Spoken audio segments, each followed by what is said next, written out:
Hello everyone, कैसे हैं आप सभी। हम सब तो बिल्कुल ठीक है। आशा करते हैं आप भी परिवार से ठीक होंगे। परमपिता परमात्मा आपकी सारी मनोकामनाएं पूरी कर दे और आपके घरों में खुशियाँ ही खुशियाँ आए। तो जी आज है एकादशी और एकादशी का व्रत है। एकादशी की कथा शुक्ल पक्ष की एकादशी है, श्रावण मास की शुक्ल पक्ष की एकादशी है। एकादशी की कथा कर रही हूँ मैं।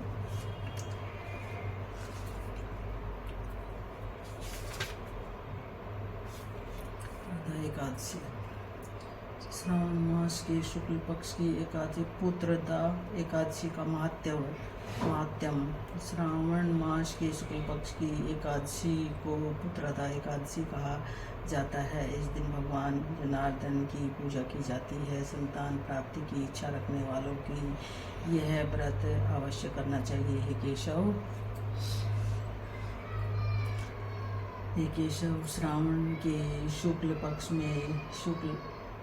पक्ष में किस नाम की एकादशी होती है, कृपया मेरे सामने उसका वर्णन कीजिए। भगवान श्री कृष्ण बोले, राजन प्राचीन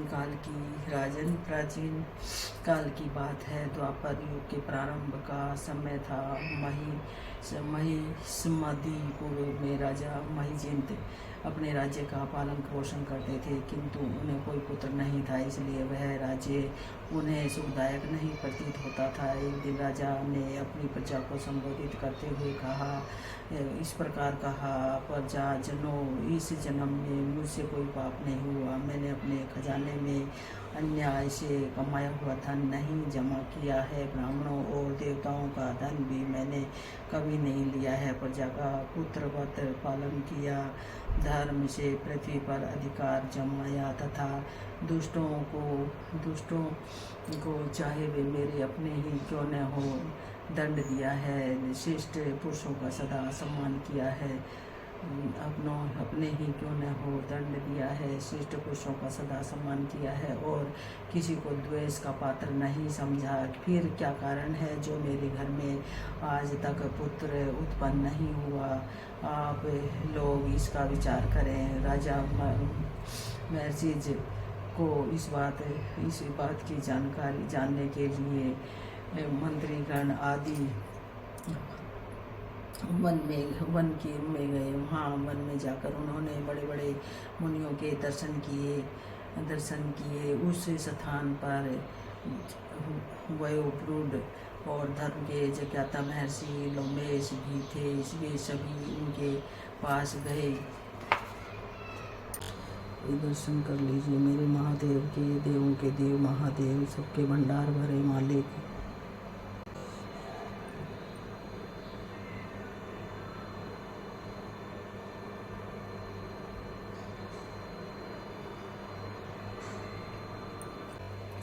राजा महिजित की इस बात को जानने के लिए मंत्रीगण आदि वन को गए। वहीं वन में जाकर उन्होंने बड़े बड़े मुनियों के दर्शन किए। उस स्थान पर वे वृद्ध और धर्म के ज्ञाता महर्षि लोमेश भी थे। वे सभी उनके पास गए। उन सभी ने महर्षि को यथा योग्य प्रणाम किया और उसके सम्मुख बैठ गए। उनसे विनय करने लगे कि हे देव, हमारे अहोभाग्य है कि हमें आपके दर्शन हुए। इस प्रकार लोमेश ऋषि बोले कि ब्राह्मणों, आप लोगों की विनय तथा आपके सद्व्यवहार से मैं अत्यंत प्रसन्न हूँ। अब आप मुझे अपने आने का कारण बतलाइए। मैं आपके कार्य को अपनी शक्ति के अनुसार अवश्य ही पूरा करूँगा। लोमेश ऋषि के ऐसे वचन सुनकर सब बोले कि हे महर्षि, आप हमारी समस्त बातों को जानने में ब्रह्मा से भी अधिक समर्थ हैं। महिष्मती नाम की पुरी में एक महिजित नाम का एक राजा